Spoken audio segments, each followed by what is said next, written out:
Good morning, children. How are you all? You're meeting after a long time, yes?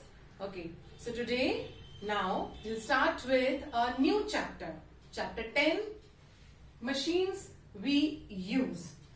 So in this chapter, we are going to study about simple and complex machines which we use in our day-to-day life. But before we start the chapter, we should know about force, energy and work. In your class 4, you have already learned about the terms like force, energy and work. Now, what are these things? See, force. Now, what is force basically? Force is a push or a pull applied to an object. Yes? Force is a push or pull applied to an object. Okay? Like suppose I push this duster. Yes, that is, I am applying force on this. If I pull it back, again I am applying force of it. Okay, so this is an example of force. Now, what is work? Work is basically the energy to do, so that we can apply force. Okay, the output of force is called work. Like whatever I have done, I have shifted this, I have pushed this, I have pulled this, that was work was being done. Okay, and in short, what's energy? Energy is the capacity to do work. The capacity, the ability through which we do the work is called our energy. Okay, now we'll quickly recap these topics. So first, force. Now, what are the types of forces which we apply or which we see around us? The first one is muscular force. Muscular force is basically the force used by the power of our muscles. Okay, we all know that we all are made up of muscles. Yes, we all have muscles in our body. So when we apply force by our muscles, that force is called as muscular force. Like if I lift up something heavy, okay, if I lift something heavy, that means I'm applying the power of my muscles. So that is called as muscular force. Next is gravity. Gravity is the force of attraction of the earth by which earth actually attracts everything towards it. You must be wondering that whenever anything falls, why does it fall down? Why doesn't it hang in the air? Why doesn't it move above? Okay, everything which falls, it falls on the ground. Yes, so why does it happen? This is because of the force of gravitation of the earth.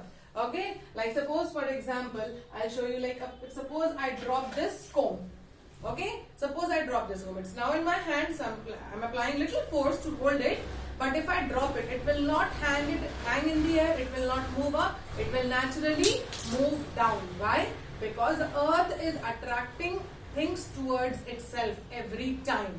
Okay, so that is called as gravitational force or force of gravity. Next is magnetic force. Magnetic force is the force which is applied by a magnet. We all know what are magnets. We all have seen different types of magnets, isn't it? See, here I have few examples of magnets. This is a bar magnet. This is a horseshoe magnet. These are disc magnets. Okay. So now the force which are applied by these magnets, okay, they are called as, that is called as magnetic force.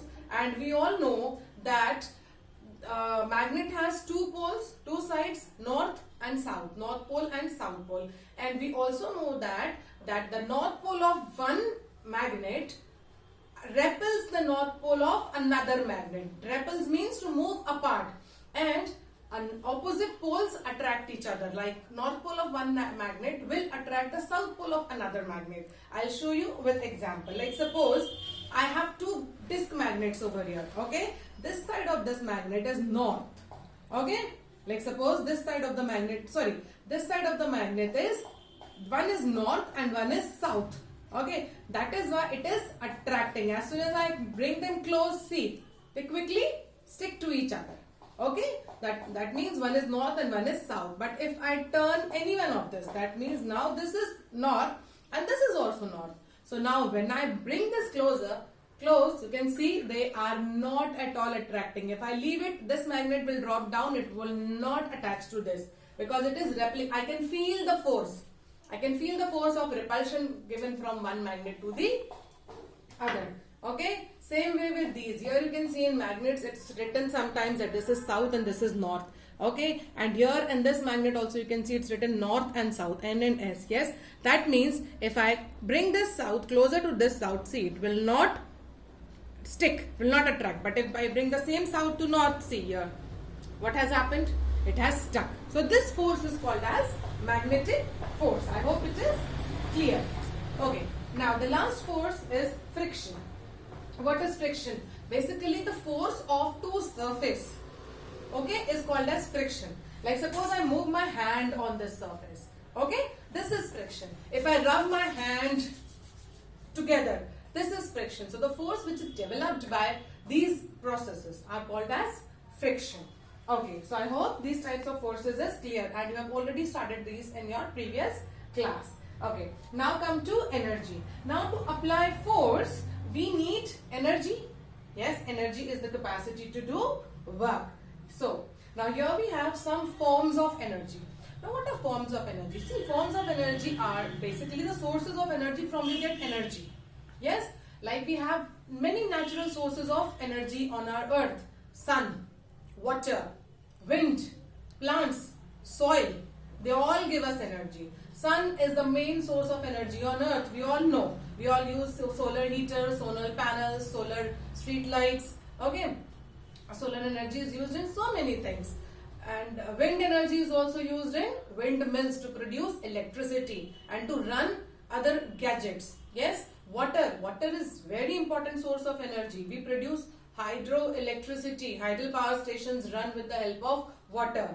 Yes, and plants and soil are also a very important source of energy. Plants produce energy, then only the animals and we human beings, we eat them and we get energy from the food which is produced by the plants. Yes, okay. So, and there are, apart from these natural sources of energy, there are other sources of energy as well. Okay, like heat energy. Now what is heat energy? See, heat energy is the energy which is used to cook food, like we turn on the gas burner and then we cook food. Yes, so that is called as heat energy. We heat up water, then water is converted into steam. Heat energy is also used in running steam engines, etc. Then light energy. Now what is light energy? Yes, see, basically what happened, the light which is coming from the sun, the sunlight is trapped by the plants. Yes, and then with the process of photosynthesis, they make their food. Yes, so that is basically the light energy which is consumed by the plant to make their food. Okay, next is electrical energy. This is a very important source of energy nowadays. See, electricity is produced with the help of water, with the help of wind, with the help of sun. Okay, and artificially as well.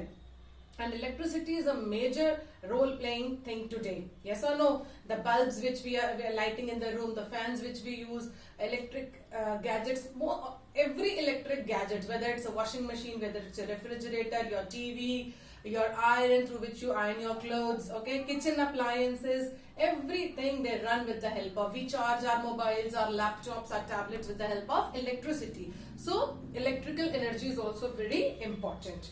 And the last is sound energy. What is sound energy? See, the energy of the sound. Okay, the energy produced by the sound is called as sound energy, and that also is a very important type of energy. I hope you all have understood importance of types of forces and forms of energy.